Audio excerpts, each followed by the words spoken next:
Bonsoir, bienvenue dans ce nouveau numéro de votre émission qui décrypte, qui analyse et qui passe en revue les sujets d'actualité nationale mais aussi internationale. Dans ce numéro, nous avons décidé de mettre le curseur sur les accidents de la route. Les chiffres, bien entendu, l'un de nos invités reviendra plus en détail là-dessus. Tenez-vous bien, entre 2019 et 2024, il y a eu 1303 accidents. Et ce nombre très important concerne la compagnie de transport en commun. Et ces 1303 accidents ont fait 901 blessés et 324 décès. À l'occasion d'une rencontre entre le ministre des Transports et les partenaires dont la fêtière unique des transporteurs routiers représentés sur ce plateau, Roland Sonda, le ministre, a été très ferme. La mise en garde sera-t-elle suivie des faits? Ses vis-à-vis ont posé des préalables. Connaît-il exactement que faire, quoi faire pour minimiser les risques d'accident? On en parle ce soir avec trois invités. Je m'en vais vous les présenter. Je vais commencer par le commandant Didier Bazongo. Bonsoir. Bonsoir. Vous êtes le commandant de la première compagnie de sapeurs-pompiers. Je fais l'économie de tous les postes que vous avez occupés jusque-là, mais je tiens à souligner tout de même, et vous ne m'en tiendrez pas rigueur, que vous avez occupé le poste adjoint de la première compagnie, c'était de 2013 à 2014. C'est exact. Et puis, avec nous sur ce plateau, Boudnoma Nina Sameyamigo, bonsoir. Bonsoir. Vous êtes la directrice de la planification et de la promotion de la sécurité routière à l'ONASER, l'Office national de la sécurité routière. Et enfin, bonsoir. Le partenaire de l'ONASER, on va l'appeler comme ça, Antoine Caboret, bonsoir. Bonsoir. Vous êtes le président de l'Organisation nationale des transporteurs terrestres du Burkina et vous représentez la fêtière unique des transporteurs routiers du Burkina. Vous êtes d'ailleurs le vice-président de la fêtière. Exact. Merci à vous trois d'avoir répondu à notre invitation. On va commencer avec les statistiques et je m'avais posé la question au commandant Didier Bazongo. Vous les avez présentées, je rappelle, le 18 juillet à Ouagadougou, c'était au CBC, au cours d'une rencontre des départements chargés de la sécurité routière. Avant de faire l'analyse de ces statistiques, est-ce que vous pouvez revenir sur les chiffres pour permettre à nos téléspectateurs de comprendre l'ampleur de la situation? Merci bien. Avant de donner ces statistiques, si vous me permettez, je voudrais un peu situer le contexte. Tout est parti d'un constat que les accidents de circulation, en particulier ceux impliquant les véhicules de transport en commun, causent beaucoup de dégâts. Et donc, les autorités de tutelle au niveau ministériel ont instruit les forces de sécurité intérieure qui sont impliquées dans la sécurité routière de faire parler les chiffres, les statistiques en la matière pour marquer les esprits et pouvoir aboutir à un changement de comportement. Alors, avant de poursuivre, on voudrait savoir, est-ce que les accidents de circulation répertoriés justement au Burkina Faso sont tenus compte de votre étude qui prend en compte l'année 2019 au premier trimestre de 2024. Est-ce que les accidents qui impliquent les transports en commun sont plus nombreux que les accidents de façon générale? Non, de façon générale, il y a beaucoup plus d'accidents. Il y a beaucoup plus d'accidents. La particularité des véhicules de transport en commun, c'est que ce sont des véhicules qui transportent plusieurs personnes à la fois. Et qui causent plus de dégâts quand il y a accident. Quand il y a accident. Allez-y. D'accord, donc pour revenir sur les statistiques que nous avons présentées il y a cela une semaine, je voudrais rappeler que ces statistiques, nous les avons obtenues en faisant le croisement des données de la Brigade nationale de sapeurs-pompiers, celle de la police nationale et de la gendarmerie nationale. Et donc ces statistiques ont présenté le nombre d'accidents, le nombre de blessés et le nombre de décès sur la période de l'étude qui est de 2019 au premier trimestre de 2024. Donc, en rappel, comme vous l'avez dit en introduction, pour cette période, nous avons totalisé 1303 cas d'accidents de circulation qui ont malheureusement causé 901 blessés et 324 cas de décès malheureusement. Ok. Et justement, à propos de ces statistiques que vous avez présentées, vous avez citer nommément des compagnies de transport qui sont impliquées dans ces accidents de la route et qui causent beaucoup d'accidents, mais également beaucoup de morts. Est-ce qu'il était important pour les forces de sécurité intérieure, dont la BNSB, de nommer ou d'attirer l'attention sur ces compagnies de transport en commun? Oui, pour cette étude, en fait, l'objectif n'est pas de faire une mauvaise publicité de qui que ce soit. Ce n'est pas un procès. Ce n'est pas un procès, mais de mettre le doigt sur un problème pour amener à des changements de comportement, pour que les uns et les autres puissent proposer des mesures afin de réduire le nombre d'accidents et leurs conséquences. Alors, on va poser la question à l'ONASER. Les chiffres, bien entendu, ce sont comme il a relevé, des données croisées des forces de sécurité intérieure. C'est sûr que ce sont les mêmes données que vous avez à votre niveau. Quelle analyse vous faites justement de ces chiffres? Merci. Et permettez-moi effectivement de dire que l'Office national de la sécurité routière, l'organisme directeur de gestion de la sécurité routière au Burkina Faso, et effectivement collecte les données et les traite. Et les données sont collectées auprès des unités de police et de gendarmerie. Oui. Et la collecte de ces données nous permet effectivement de faire une analyse croisée au niveau de ces deux unités, oui. Police et gendarmerie. Oui. Et effectivement, quand nous prenons effectivement la moyenne des accidents de la circulation routière ces 5 dernières années, oui, et l'ONASER effectivement a enregistré 22 681 accidents avec 1073 tués et 14 474 blessés. Ce sont des chiffres de façon générale, pas qui impliquent que les transports en commun, on se comprend. Oui, c'est des... précis. Allez-y. Voilà, c'est des chiffres effectivement généraux. Oui, et notez que effectivement parmi ces chiffres, nous avions, comme il a si bien dit, les transports en commun, et les véhicules automobiles en son ensemble, et les 2 roues, etc. Voilà. Mais notons que effectivement l'implication des véhicules automobiles est fortement élevée. Oui, c'est à un taux de 79%. Et les 2 roues, ça avoisine les 38%. Et pourquoi le taux des véhicules automobiles est élevé? Parce que c'est effectivement des véhicules qui sont assurés et qu'en cas d'accident, il faut forcément des constats pour que les dommages causés puissent être réparés. Oui. Et Ouagadougou, la capitale, à elle seule, enregistre 60% des accidents. Pourquoi Ouagadougou? Parce que tout ces 5 dernières années. Ces 5 dernières années.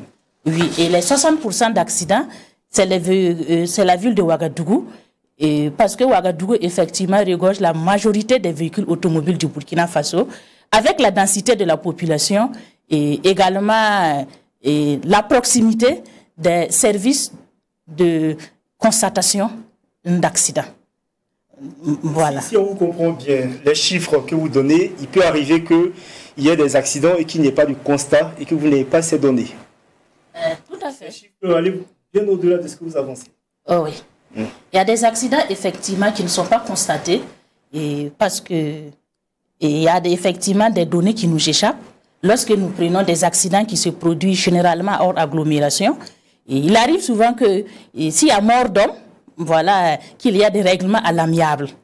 Oui, et en ce moment, il n'y a pas de constat d'accident et les informations nous échappent. Oui. Et également, il y a les blessés par moment qui sont effectivement transportés dans les hôpitaux. Et après, ces blessés même poursuivent les soins à la maison. Et quelque temps après, ces blessés perdent la vie. Oui, donc c'est des accidents. Généralement, les données vous échappent. Oui, nous échappent. Oui, tout à fait. En tant que Kaboré, vous étiez à la rencontre avec le ministre des Transports, justement sur la présentation de la BNSB par rapport aux statistiques, les chiffres qui ont été présentés à la rencontre avec le ministre, on a vu justement des membres de votre organisation, mais également de d'autres organisations des transporteurs routiers, un peu pas trop contents ou pas trop en phase avec les chiffres qui ont été justement présentés. Est-ce que vous aviez justement en ce moment le même sentiment? Est-ce que vous pensez que c'était un procès à l'encontre des compagnies de transport? Non, nous ne pensons pas que c'est un procès, et plutôt c'est une interpellation. C'est ce que j'ai dit ce jour. Le problème de la sécurité routière incombe à tout le monde. Okay. Ça nécessite une prise de conscience individuelle et collective.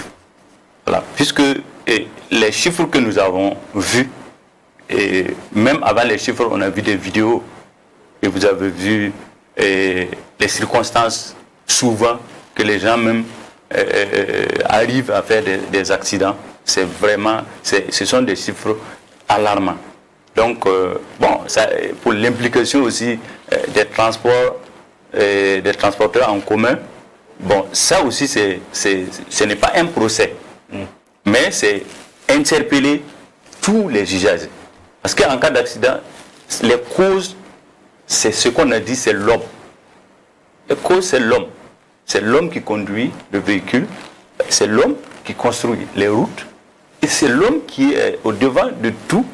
Donc, les accidents, ça implique... Est-ce que ça vous a surpris, ces chiffres? 1303 accidents de circulation impliquant les sociétés de transport en commun. La BNSP a parlé justement de catégories autres. Je pense que ça rentre justement à votre niveau, qui regroupe une trentaine de compagnies sans dénomination spécifique. Oui, parce que la BNSP a parlé comme des structures qu'on ne peut pas identifier. Ben moi, ce sont, bon, vous voyez les véhicules qui sont un peu partout. On n'a pas écrit quelque chose là-dessus. Et il y a aussi les diners. Voilà, il y a d'autres véhicules qui font partie. Et ce sont ces derniers-là qui ont causé plus d'accidents. Voilà, c'est eux qui ont causé plus d'accidents. Bon, sinon pour les sociétés, bon, c'est comme vous avez dit, c'est une trentaine de sociétés qu'on peut en tout cas dénombrer. Et maintenant, les statistiques que nous avons vues, ça ne nous a pas surpris. Okay. Ça ne nous a pas surpris. Et c'est ce qu'on a dit, il y a d'autres chiffres qui nous échappent. Parce que sur les routes... en tant que fêtière unique des transporteurs routiers... Eh bien, bon, souvent ça nous échappe aussi. Hein. Voilà, parce que s'il n'y a pas d'information... Il y a un accident qui implique l'une de vos compagnies et que ces chiffres vous échappent? Non, non, non, ce ne sont pas les compagnies. On en parlait des autres compagnies. Enfin, je fais la fixation sur la catégorie autre, qui regroupe un peu votre secteur, oui. Une trentaine de compagnies, oui. Qui enregistrent annuellement moins de 30 accidents, mais collectivement, elles sont responsables, ce sont les chiffres de la BNSP, oui. Elles sont responsables de 889 accidents, 356 blessés, oui. Et 133 décès. Oui. C'est énorme. Oui, c'est énorme. Oui. Ça vous échappe, ça vous surprend? Ça ne nous surprend pas. Ça ne nous surprend pas parce que sur le terrain, nous avons des informations. Okay. Voilà, nous avons des informations. Et c'est ce que j'ai dit, qu'il y a des chiffres qui échappent. C'est pour la BNSP ou à la fêtière? À la BNSP, à l'ONACER. Bon, souvent aussi à la fêtière. Disons que la fêtière, c'est en 2020. Hein. Voilà, donc on parle de 2019 jusqu'à 2024. Dans la création de la fêtière, c'est février 2020. Voilà, donc avant cela, il y a eu quand même... Oui, mais pourtant, voilà. vous êtes au niveau de l'Organisation nationale des transporteurs routiers pendant longtemps. Oui, c'est ça. Voilà. Donc, bon, on ne peut pas dire que ça nous surprend. Voilà, parce que les causes d'accidents sur les routes, vraiment, c'est un problème vraiment qu'il faut trouver des solutions très rapidement. On va revenir justement sur ces solutions, mais on va poser la question à Madame Yamego qui parlait justement du cas de Ouagadougou qui enregistre 60% de taux d'accidents. Comment on arrive à expliquer cela? Incivisme, ignorance du code de la route, comment vous expliquez cela? Merci. Et la plupart des accidents, c'est effectivement lié aux causes humaines. Voilà, l'homme, et également le véhicule et la route. Comme je l'ai dit, l'homme est majoritairement responsable. Et cela part effectivement de la méconnaissance du code de la route. Lorsque nous prenons nos textes, et au Burkina Faso, on ne doit pas circuler avec un engin à moteur si on n'est pas titulaire d'un permis de conduire. Et l'âge minimum, oui, et l'âge minimum pour faire le permis de conduire est de 14 ans. Oui, et c'est généralement le permis pour conduire le permis de catégorie A1. Oui, et lorsqu'on a 16 ans, on peut faire le permis de conduire de la catégorie A. Ainsi de suite, ainsi de suite. Voilà. Et autre cause, il y a aussi... On va apporter plus de précisions pour que les téléspectateurs qui nous suivent comprennent. Pour conduire tout type d'engin, et pour tout type d'engin, cela s'entend par les motos, si je comprends bien. Oui, oui. Pour conduire une moto à Ouagadougou ou dans tout le pays, oui, il faut un permis de conduire. Il faut obligatoirement un permis de conduire. Et je l'ai dit, l'âge minimum pour faire le permis est 14 ans. Et c'est le permis de conduire de la catégorie A. Et c'est pour conduire effectivement les cyclomoteurs et les vélomoteurs. Oui, tels que les PC. Bon, voilà. C'est vrai que les PC ne sont plus d'actualité. Effectivement, mais comme je l'ai dit, c'est les engins dont la cylindrée, effectivement, le cyclomoteur, la cylindrée est supérieure à 50 cm3, mais voilà, n'excède pas 125 cm3. Et c'est pour le vélomoteur, effectivement, c'est l'engin dont la cylindrée est supérieure à 50 cm3. Voilà. Et lorsqu'on a 16 ans, on peut faire le permis A. Et c'est pour conduire la motocyclette, les grosses cylindrées. Et à partir de 18 ans, on peut faire le permis de la catégorie B1. Et c'est pour conduire les tricycles. Voilà, et les quadricycles. Ainsi de suite, ainsi de suite. Et faire le permis de conduire, effectivement, c'est pour apprendre le langage de la route et pouvoir respecter le langage de la route. Oui, donc ça, c'est une des conditions majeures que l'usager de la route, effectivement, devrait respecter pour pouvoir conduire un engin à moteur. Oui. Et autre cause, il y a le non-respect de la limitation des vitesses. Oui. Et les usagers de la route ont tendance à circuler par la vitesse excessive, la vitesse inadaptée. Et dans notre pays, les textes également disent que lorsque nous sommes en agglomération, nous ne devrons pas aller au-delà de 50 km à l'heure, sauf prescription de l'autorité, voilà, contraire de l'autorité compétente. Prescription contraire de l'autorité compétente. Et lorsque nous sommes à hors agglomération, nous ne devrions pas aller au-delà de 90 km à l'heure. Tout à fait. Oui, mais malheureusement, les limitations de vitesse ne sont pas respectées. Et il y a aussi l'installation des limiteurs de vitesse qui ne sont pas aussi respectés par moment au niveau, et surtout des véhicules automobiles. Oui. Et en plus du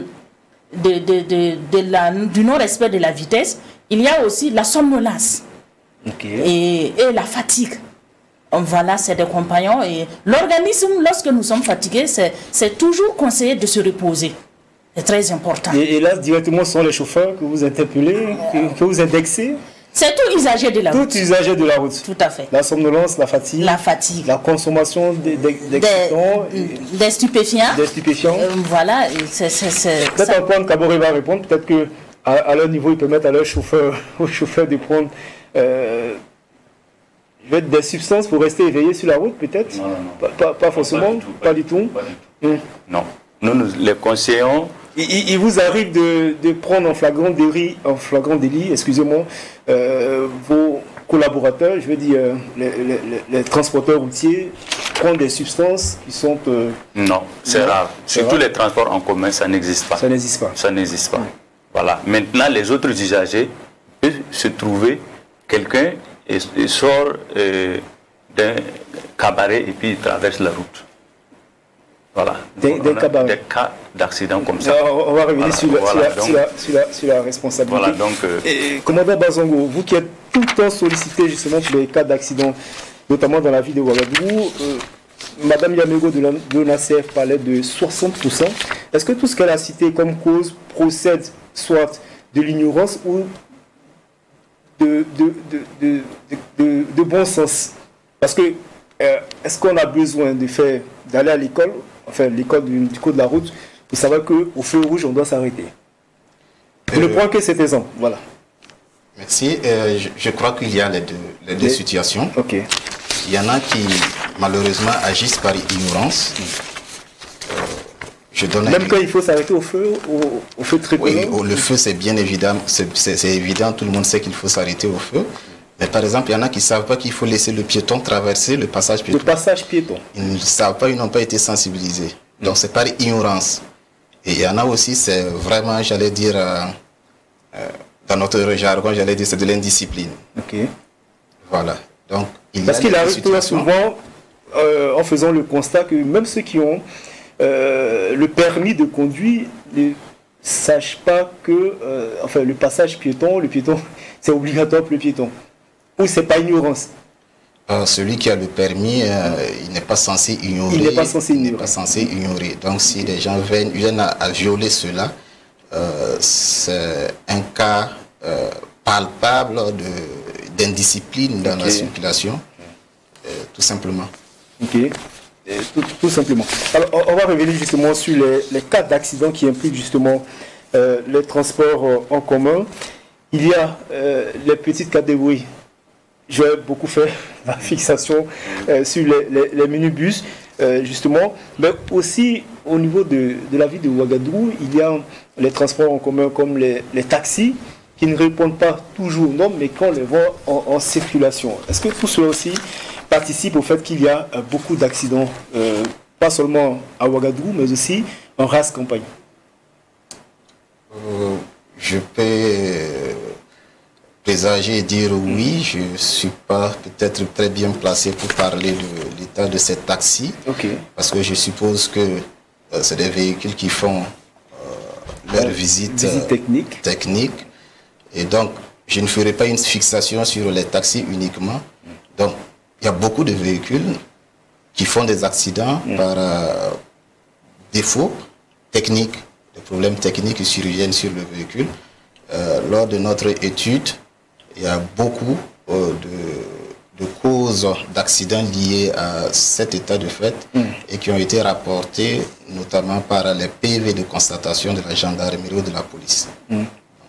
Ce n'est pas que les questions de dépassement de vitesse autorisée, ce n'est pas que les... Bien sûr qu'il y a ces causes. À cela s'ajoute aussi l'état de ces engins qui sont en circulation. C'est vrai qu'on aurait souhaité avoir le CCVA sur ce plateau, mais en même temps, je vais poser la question à Mme Yamigo. Est-ce que les véhicules passent véritablement au contrôle technique? Merci. Selon le texte, c'est une obligation que les engins motorisés puissent effectivement faire l'objet de visites techniques. C'est une obligation légale. Et au-delà de ça, même pour la sécurité même de l'utilisateur et des usagers de la route. Oui, c'est une obligation parce que le véhicule, ça s'entretient. Et c'est très important. Et l'état même de la pneumatique, par exemple, le freinage et le fonctionnement même des phares et des feux rouges, c'est vraiment une obligation d'aller faire la visite technique de l'engin. C'est une des causes aussi des accidents de la circulation routière. Oui. Et en plus, pour effectivement les véhicules, nous constatons dans la circulation des engins, des véhicules où on se pose réellement la question, est-ce que ils ont fait l'objet de visites? Et généralement, c'est lors des contrôles que nous nous rendons compte que la visite technique est périmée. Et le propriétaire ou l'utilisateur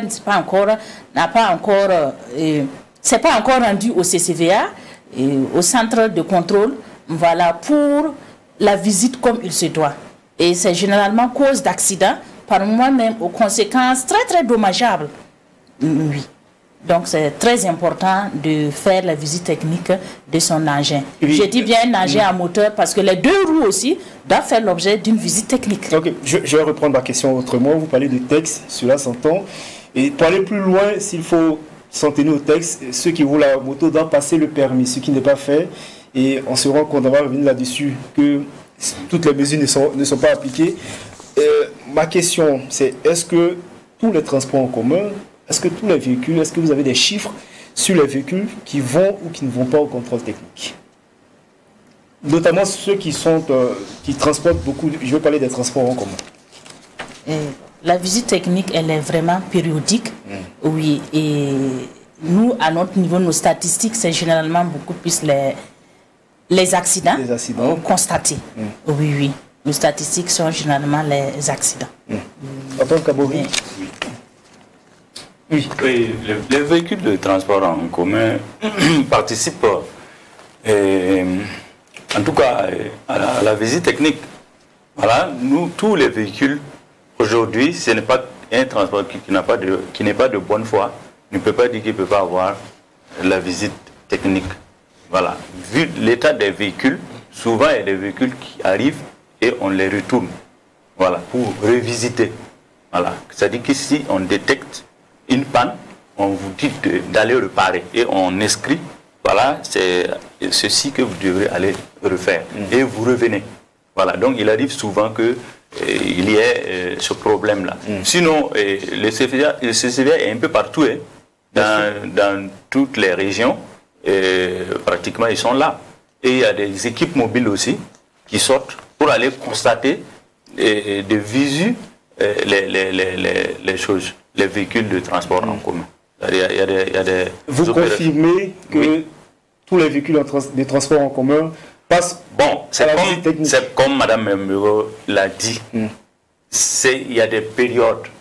Par exemple, actuellement, le transport en commun, la visite technique expire pendant 6 mois. Voilà. Donc, si vous avez votre visite technique aujourd'hui, dans 6 mois, il faut repartir au CCVA pour encore voir si l'état technique de ton véhicule te permet de poursuivre le transport. Voilà. Donc, s'il se trouve que le transporteur, c'est ce que j'ai dit, il y a beaucoup de gens qui sont dans le domaine et qui ne sont pas allés à l'école. Même des chauffeurs qui sont comme ça. Donc, si les deux ne sont pas allés, qui va leur dire que la visite technique s'expire quand? Bon, souvent, c'est au niveau des contrôles qu'on dit, après demain, votre visite là, ça va s'expirer. Mais s'il se trouve que personne ne le signale, il peut arriver à terme et puis il ne connaît pas. Vous dites qu'il y a des chauffeurs, si vous rencontrez ces gens, des conducteurs de transport en commun, qui ne connaissent pas les textes, qui ne savent pas qu'ils doivent faire la visite technique de leur véhicule. Ils savent bien la périodicité. Voilà, et il y a d'autres qui parce que quand vous êtes en province et que la visite technique passe aujourd'hui, dans 6 mois, ça va passer encore. Donc, tu es informé et tu dois aller le prendre. Maintenant, je parle de ceux qui oublient souvent. Voilà, parce que souvent, on rencontre des gens, on dit, votre visite technique est expirée. Voilà, donc ça peut arriver souvent, mais c'est rare. Mais vous, en tant que chrétien, vous n'attirez pas leur attention. Quel rôle vous jouez? Bon, pour le moment, on n'a pas répertorié avec des informatiques et puis on est en train de venir un peu. Voilà, on peut arriver souvent. Vous n'avez pas tout le répertoire. Oui, on n'a pas répertorié tous les transporteurs pour les visites techniques. Voilà, donc je crois que ce sont des actions qui vont venir après, comme les assureurs qui nous signalent. Voilà, et chaque fois, il y a CCVA aussi qui nous donne des messages. Mais si quelqu'un ne connaît pas lire le message aussi, c'est un peu compliqué. Sinon, on nous signale, voilà, après, dans 1 mois, votre visite technique va s'expirer. Voilà. Donc, pour ça, il n'y a pas de choses. Alors, je vais insister justement sur la question, notamment pour les questions de visite technique, mais aussi, est-ce que vos chauffeurs ont tous les documents? Est-ce que vous, à votre niveau, vous essayez de voir, d'autant que, vous le dites, il y a d'autres qui ne savent pas lire, qui ne sont pas allés à l'école. Est-ce que vous faites ce travail en amont pour qu'ils soient justement en règle? Oui, bon, nous faisons des sensibilisations, nous faisons des sensibilisations, mais vous savez que dans notre domaine-là, il y a chaque fois des nouveaux. Il y a chaque fois des nouveaux. Voilà, souvent même, il y a des gens même qui ne savent même pas qu'il faut aller même demander une autorisation avant de transporter les gens. On paye le véhicule seulement et puis bon, voilà, c'est la carte grise, visite technique, l'assurance, et puis on prend... Non, il y a la carte de transport qu'on doit demander. Aujourd'hui, il y a aussi la licence pour les entreprises de transport. Voilà, donc, mais bon, c'est ce que j'ai dit, on est en train de les sensibiliser. Et que ces nouveaux-là qui viennent là, bon, on les copte et on leur montre comment ils doivent, en tout cas, faire pour avoir tous les documents possibles pour pouvoir faire exercer la profession. Commandant Bazongo, comment vous arrivez à comprendre que dans le secteur, il y a tellement de méconnaissance des textes, aussi bien par les acteurs? On va revenir justement sur la responsabilité des autorités, dont vous, sur les questions de sécurité routière. Comment vous arrivez à expliquer qu'il y a autant de méconnaissance? Je ne sais pas comment il faut expliquer cela. Tout ce que je peux dire, c'est qu'il faut mettre l'accent davantage sur la sensibilisation. Comme il vient de le souligner, il y en a qui sont dans le secteur, mais qui sont analphabètes, qui ne peuvent pas aller consulter les textes et peut-être qu'ils ne cherchent même pas l'information. Donc la séance, comme nous l'avons tenue la semaine dernière, ces genres de séances de sensibilisation sont à multiplier pour toucher le plus de personnel, pour que les gens aient la bonne information. Quand je veux m'engager dans le domaine du transport, que je sache à quoi m'en tenir, quelles sont mes obligations pour vraiment cultiver, avoir cette culture de sécurité routière. Donc il faut mettre l'accent davantage sur la sensibilisation. On parle de pertes en vie humaine, les chiffres parlent d'eux-mêmes. Beaucoup de décès en 5 ans, notamment sur les accidents de la circulation qui impliquent les transports en commun, mais pas que. L'ONACER parlait de plus de 2000 accidents sur ces 5 dernières années. Est-ce qu'en même temps, tant à votre niveau qu'au niveau des transporteurs routiers, on ne banalise pas justement cet état de fait? On ne mettait pas devant leurs responsabilités les différents acteurs? Non. Quand il y a des pertes en vie humaine, quand il y a des blessés, des dégâts matériels, il n'y a pas à plaisanter avec un tel sujet. Et je crois que c'est ce qui a poussé les autorités à diligenter cette étude et qui aboutit à une sensibilisation. Et comme je l'ai dit en introduction, c'est pour marquer les esprits, pas des chiffres, pour pousser à un changement de comportement. Parce que la sécurité routière, c'est une affaire de tous. Et nous avons malheureusement des situations difficiles que nous vivons dans ce pays. Et Monsieur le ministre l'a rappelé la dernière fois. Nous n'allons pas croiser les mains et permettre à ce qu'il y ait davantage d'accidents qui vont davantage endeuiller nos familles. C'est des souffrances qu'on peut éviter. C'est des souffrances qu'on peut éviter. Madame Yamigo de l'ONACER, comment on les évite? Parce que on vous a écouté, vous parlez des textes, vous avez évoqué de nombreux textes, notamment pour ce qui concerne les permis. Mais on a comme le sentiment que le ministère ne s'entoure pas justement de toutes les dispositions pour faire appliquer justement ces textes. Qu'est-ce qu'il manque? Comment les éviter? Effectivement, il faut des contrôles, sanctions, surtout permanents. Des contrôles, sanctions de façon permanente sur nos routes. Et également, il faut aussi intensifier les équipes de contrôle et de surveillance pour qu'il y ait un véritable maillage territorial. Vous savez, là, on a l'habitude de dire que à la vue du gendarme, c'est le début, le commencement de la sagesse. Oui, lorsque il y a les équipes de surveillance sur la route, rapidement, ça va interpeller le conducteur ou l'usager de la route au bon comportement.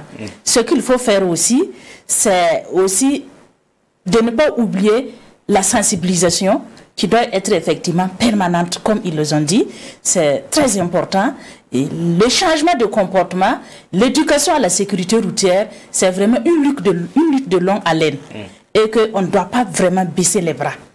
Et en plus de la sensibilisation, il faut aussi continuer avec la formation sur la sécurité routière pour qu'il y ait des relais. Formation à l'intention de... Voilà, des chauffeurs et aussi des transporteurs. Oui, c'est à l'intention de tout le monde. c'est très important pour qu'il y ait des relais en même temps, dans le secteur. En même temps, quand vous dites qu'il faut des gendarmes et qu'à la vue justement de ces gendarmes, l'usager peut revenir à de meilleurs sentiments, est-ce qu'on peut mettre chaque gendarme au périmètre, d'autant qu'on est dans un contexte difficile où les forces de sécurité sont mobilisées pour d'autres défis? Comment faire passer le bon message à l'usager, au transporteur, à celui qui est à côté d'une route nationale pour ne pas causer ou contribuer justement à causer des accidents de la route? Comment faire passer le bon message? Comme je l'ai dit, c'est... Vous parlez de sensibilisation. De sensibilisation. Ça que vous êtes engagé au niveau du ministère, mais aussi de l'ONACE dans cette action de sensibilisation. Oui. Voilà. Vous êtes à quel niveau? Est-ce que ça porte fruit? Quelle est la dynamique qui est là en ce moment? Parce que, comme le commandant Bazoro vient de le dire, l'étude a été commanditée parce qu'il y a beaucoup de morts et qu'on veut changer la donne. Les actions de sensibilisation portent des fruits, comme je l'ai dit. Lorsque nous prenons par exemple le port du casque, c'est vrai que c'est très peu, mais dans la circulation, nous constatons quand même des usagers qui portent le casque. C'est dû à l'action de la sensibilisation.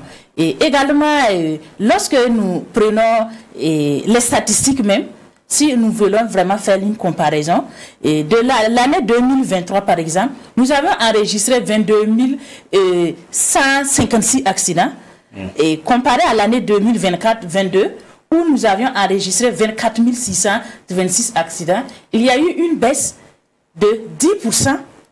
Voilà, et au niveau des tués, nous avions effectivement, pour le constat, 906 tués en 2023 et 1150 tués en 2024, et non, en 2022, d'où effectivement une baisse de 7%. Donc pour dire que les actions, on ne peut pas l'affirmer avec fierté, mais les actions portent sur le terrain. C'est vraiment une lutte de longue haleine, et le changement de comportement des individus, surtout des adultes, ce n'est pas aussi visible. Mais il y a quand même une prise de conscience ces dernières années sur nos routes. Oui. Donc, on ne va pas s'encourager. Au contraire, il faut s'armer beaucoup plus de courage pour pouvoir continuer la lutte. Parce qu'une vie perdue, c'est de trop. Ouais, c'est de trop. C'est de trop. Oui. Donc, il faut vraiment intensifier les actions. Sur le bon comportement. Le port du casque est censé, bien entendu, protéger l'usager. Il y a dans un passé récent le fait que beaucoup étaient contre, parce qu'on voulait imposer justement le port du casque. Ma question c'est, je tombe de nu, comment on arrive à comprendre que des gens refusent de se protéger consciemment? C'est là toute la question. Comment on peut être conscient du danger auquel on est exposé quand on fait un accident en ne portant pas le casque? Je pense qu'il y a une question de sensibilisation. Peut-être que les gens perçoivent ça comme étant une mesure coercitive. On veut les obliger à faire quelque chose, sans pour autant comprendre que là, c'est pour les protéger, c'est pour protéger leur vie. Et très souvent, nous qui sommes dans le domaine des interventions, vous voyez des situations de certaines victimes qui auraient pu survivre si elles portaient des casques. Ce sont des images insoutenables qu'on ne peut pas projeter. Sinon, ça aurait pu toucher beaucoup de personnes pour amener vraiment les uns et les autres à comprendre que porter le casque, ce n'est pas une question d'esthétique, c'est une question vitale, c'est pour se protéger. Et la question aussi du coût des interventions, les gens ne le savent pas assez. Les premiers soins coûtent déjà très cher pour le Burkinabé moyen. Voilà, est-ce que vous pouvez revenir un peu là-dessus, vous qui êtes beaucoup sollicité dans les interventions? Oui, je suis mal placé pour parler... Je veux parler des sapeurs-pompiers, enfin. Voilà, pour parler des coûts, des soins. Mais tout ce que je vais dire, c'est que en termes d'impact socio-économique, c'est énorme. Quand on est chef de famille et qu'on est victime d'un accident qui vous paralyse plusieurs semaines ou plusieurs mois, comment vous travaillez pour nourrir votre famille? Et au-delà de votre famille, c'est un impact considérable sur l'économie même du pays. Voilà. Okay. Donc, c'est pour dire que les cas d'accident, au-delà des accidents corporels, ils ont vraiment un impact socio-économique derrière très considérable. Très considérable. Antoine Kaboré, vous parliez justement de... je pense que vous étiez en train de parodier, mais peut-être c'est ce qui se passe sur nos routes, surtout nationales. Et des gens qui sautent dans le cabaret, vous avez dit, et qui traversent la route, qui peut évidemment créer un préjudice mortel sur nos routes. Est-ce que c'est le constat que vous faites sur la route? Souvent. Hein. Souvent. Le plus souvent, c'est traverser comme ça sans regarder, voilà, avec une vitesse, en tout cas, qu'on ne peut pas imaginer. Voilà, c'est comme ça peut arriver comme ça. Voilà. Quels sont les défis pour vous, transporteurs, que vous rencontrez justement sur les routes nationales et que vous souhaiteriez justement que les départements concernés justement par la sécurité routière puissent s'y attacher rapidement? Bon, sur les routes, bon, déjà même, la route même déjà, voilà, il y a aussi, bon, des routes qui ne sont pas bonnes, voilà, et il y a aussi, bon, les manques des aires de repos, voilà. Actuellement, avant les constructions des routes, là, on laissait des espaces pour que quand tu tombes en panne, tu peux serrer à ta droite et puis attendre les trucs. Mais aujourd'hui, vous allez voir que sur nos routes, là, il n'y a pas cet espace-là. C'est fini. Voilà, on peut aller au moins... Il n'y a pas d'espace de... Il n'y a pas d'espace de dépannage, d'air de repos? Voilà, de dépannage d'abord. Maintenant, ils ont transformé ça en aire de repos, mais c'est insuffisant. C'est insuffisant. Bon, ce sont des... On parle des normes internationales. Bon, alors que, bon, ici, bon, c'est un peu compliqué. Surtout, ce sont ces situations-là que nous rencontrons sur les routes le plus souvent. Voilà. Il y a aussi les occupations. Hein, les occupations anarchiques des voies au niveau des agglomérations. Voilà. Donc, à ce niveau aussi, voilà, il y a des problèmes. Souvent aussi, il y a des ralentisseurs qui ne sont pas aux normes. Voilà. Quand vous traversez, vous pouvez même, en tout cas, causer même des dégâts sur les véhicules qui sont des causes aussi d'accidents aussi. Voilà, donc il y a tous ces... Hors agglomération, vous ne rencontrez pas ces problèmes, des occupations anarchiques? Bon, hors agglomération, non. Non. Au niveau c'est dans les agglomérations. C'est dans les agglomérations. Voilà, c'est ça. Bon, maintenant, allez-y. Et parlant quand même de... À notre niveau, moi je pourrais parler de qu'il faut, pour que ça diminue, parce que madame parlait de... Voilà, il faut que ils arrivent à professionnaliser.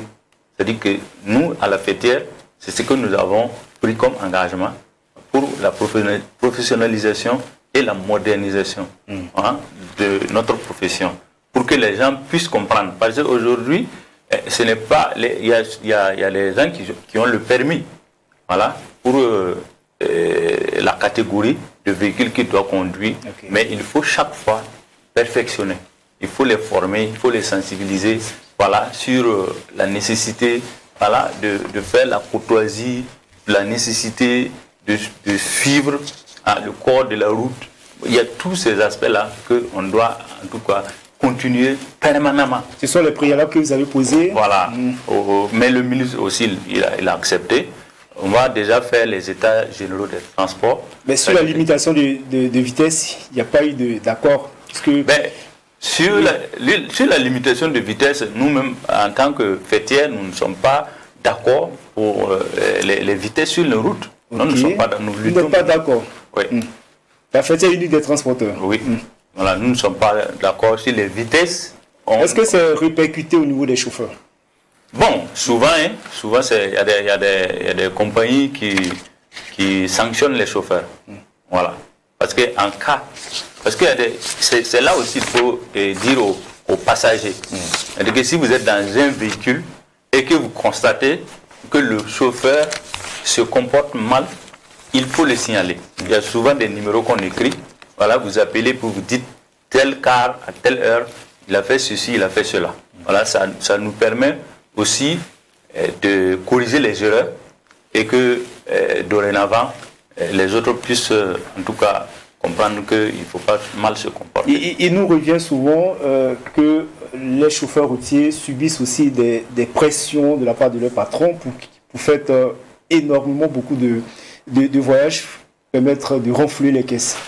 Bon, ça c'est pas c'est pas trop ça. Hein. Ça ce sont des pratiques, ce sont des pratiques. C'est ça, c'était avant. Voilà, mais ça n'existe plus ces pratiques. Oui, maintenant, actuellement là, c'est fini. Hein. Personne ne peut donner des primes à un chauffeur parce qu'il est venu à l'heure rapidement. Non, ça n'existe plus. Les gens ont banni ça. Voilà. Ok. Alors, Didier Bazongo, commandant, alors il a évoqué justement un certain nombre de situations qui rendent difficile justement la conduite en agglomération, mais aussi hors agglomération. Je sais que des sapeurs-pompiers ne peuvent pas répondre à la place du ministère, mais sont justement des situations qu'il a relevées qui permettront justement de réduire ou de minimiser les risques d'accidents, notamment la question de l'amélioration des infrastructures. Tout à fait. C'est une question, j'allais dire, sensible aussi, parce que dans les causes des accidents, la qualité aussi des infrastructures routières est souvent mise en cause. Okay. Voilà, donc c'est une situation aussi qui mérite d'être revue, à mon sens.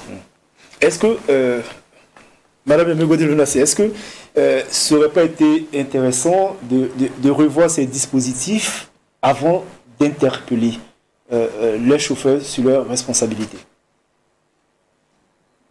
La construction des routes. Pas forcément, il y a l'amélioration des infrastructures, mais vous avez demandé à ce qu'on intensifie les contrôles. Est-ce que c'est fait à votre niveau, au niveau de l'ONACER? Justement, tous ces préalables, est-ce qu'ils sont faits avant justement d'interpeller les transporteurs routiers? Oui, et au niveau de l'ONACER, effectivement, il y a des contrôles avec application stricte des lois. Voilà, au niveau de l'ONACER. Je ne dirais pas plus si nous prenons le contrôle. Stricte, oui, le contrôle de la vitesse avec nos radars. Oui, et on a des équipes qui sont vraiment permanentes sur les routes. Oui, pour interpeller l'usager de la route au respect de la limitation des vitesses. Et lorsque l'usager est flashé, en tout cas, c'est des informations qui sont sans équivoque. L'immatriculation du véhicule est ressortie, l'allure à laquelle le conducteur, en tout cas, roulé, sont ressortis. Donc, c'est des preuves qui sont là, qui permettent, en tout cas, à l'usager par moment de devenir plus sage et sur la route. Il y a également des contrôles conjoints que nous réalisons lors de nos activités à fort impact. Oui, des contrôles que nous organisons en collaboration avec effectivement la police nationale municipale et la gendarmerie. Okay. Oui. Et aussi, comme je le dis régulièrement, nous menons aussi des contrôles et sensibilisation sur le port du casque, parce que bientôt nous irons à l'application stricte de la règle sur le port du casque. Okay. Donc, c'est des actions qui sont régulièrement réalisées au sein de l'ONACER. Chaque jour que Dieu fait, nous avions des équipes qui sont sur le terrain pour vraiment interpeller, comme je l'ai dit, pour le contrôle, surtout les mauvais comportements des usagers de la route. Oui. C'est d'ailleurs une des missions aussi de l'ONACER. Vous avez vu les mesures dissuasives, coercitives, pour qu'on respecte le code de la route, ou vous êtes pour, de façon progressive, sensibiliser les populations? Oui, en même temps que nous sensibilisons, nous appliquons aussi les textes, comme je l'ai dit. Okay. Oui, nous menons les deux actions ensemble. Oui. Et pour preuve, ce qui s'est passé au CBC, c'est une forme de sensibilisation. La dernière fois, ce que nous sommes en train de faire, c'est une forme de sensibilisation. Mais sans oublier, comme je l'ai dit, il y a les équipes de contrôle qui sont régulièrement sur la route. Nos partenaires, en tout cas, en savent quelque chose. Au-delà il y a les usagers de la route aussi. Et, oui. Et à ce niveau, on essaie vraiment de faire un véritable... Et le port du casque sera obligatoire bientôt? Il est déjà obligatoire depuis le 30 mars 1978. Je veux parler du contrôle, du contrôle strict. Le contrôle strict, oui. Et en tout cas, bientôt, nous allons passer effectivement à l'application stricte des textes pendant le contrôle pour le port du casque. Oui. Nous sommes en train de mener une étude. Voilà, il y a même bien avant, il y a eu des études. Nous sommes encore en train de mener des études bientôt. Et après les conclusions, les rapports qui seront disponibles nous permettra effectivement de prendre les dispositions pour vraiment amener l'usager de la route à se protéger sur la route. C'est très important. Nous perdons trop de bras valides et comme il a dit, ça a un impact sur l'économie du pays. Ok. Antoine Kaboré, sur les mesures qui seront applicables sur vous, mais également sur ce que vous souhaiterez, à côté aussi de l'amélioration des infrastructures que vous avez évoquées. Vous avez parlé de sensibilisation de vos membres, mais aussi d'interpeller vos membres sur le respect du code de la route. Bon, effectivement, c'est ce que nous sommes en train de faire. Nous sommes en train de les sensibiliser. Voilà, nous les interpellons à respecter le code de la route. C'est-à-dire que... Pour ce qui est de ces actions, est-ce que vous souhaiteriez l'implication du ministère, notamment chargé du... On demande l'accompagnement même du gouvernement. Okay. Voilà, parce que la fêtière, je peux dire que c'est une structure qui veut, en tout cas, ce que j'ai dit, professionnaliser et puis moderniser le domaine, mais ça nécessite quand même l'accompagnement du gouvernement. D'ailleurs, même la création de la fêtière, c'est une recommandation même du gouvernement, qui voulait un seul interlocuteur, voilà, entre le gouvernement et les transporteurs. Et c'est ce que nous avons fait, et nous attendons maintenant l'accompagnement pour pouvoir, en tout cas, mieux poser des actes.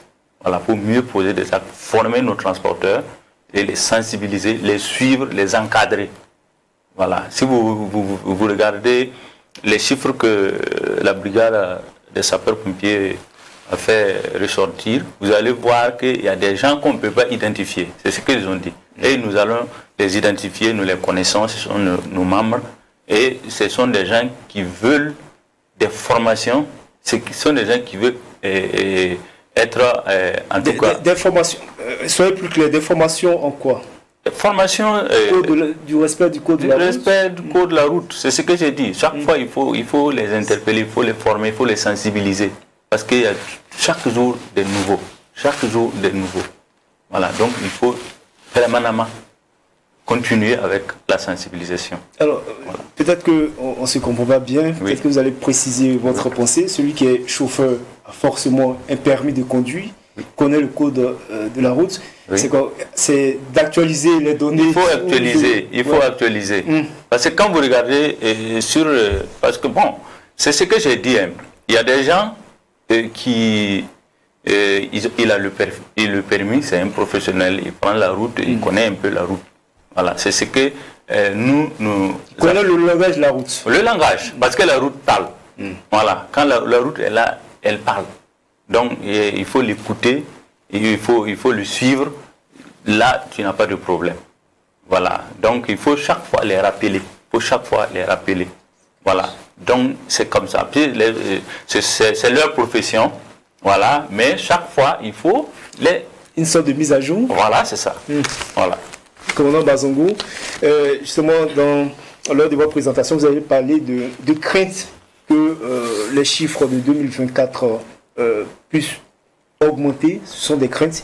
Est-ce que vous croyez, justement, avec les actions de sensibilisation, avec le message que le ministre Roland Somda a envoyé la dernière fois, de façon ferme, les contrôles qui seront intenses, est-ce que vous pensez qu'on va infléchir la tendance? Oui, tout à fait.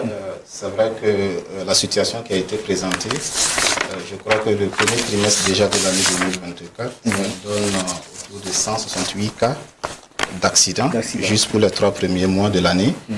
Et si cette tendance se maintient, l'année 2024 risque fort d'être une année record en termes d'accidents de circulation impliquant les véhicules de transport en commun. Mais j'ai bon espoir que ces séances de sensibilisation qui sont engagées, les interpellations des uns et des autres, des autorités, va permettre d'inverser la tendance et pour minimiser le nombre d'accidents de circulation et leurs dégâts. Merci, commandant Didier Bazongo. Merci à Yamego Boudno-Manina Samé, directrice de la planification de la promotion de la sécurité routière à l'Office national de la sécurité routière. Je précise que vous êtes le commandant de la première compagnie des sapeurs-pompiers, chef de bataillon. Et puis à Antoine Kaboré, qui est le vice-président de la fêtière unique des transporteurs routiers du Burkina.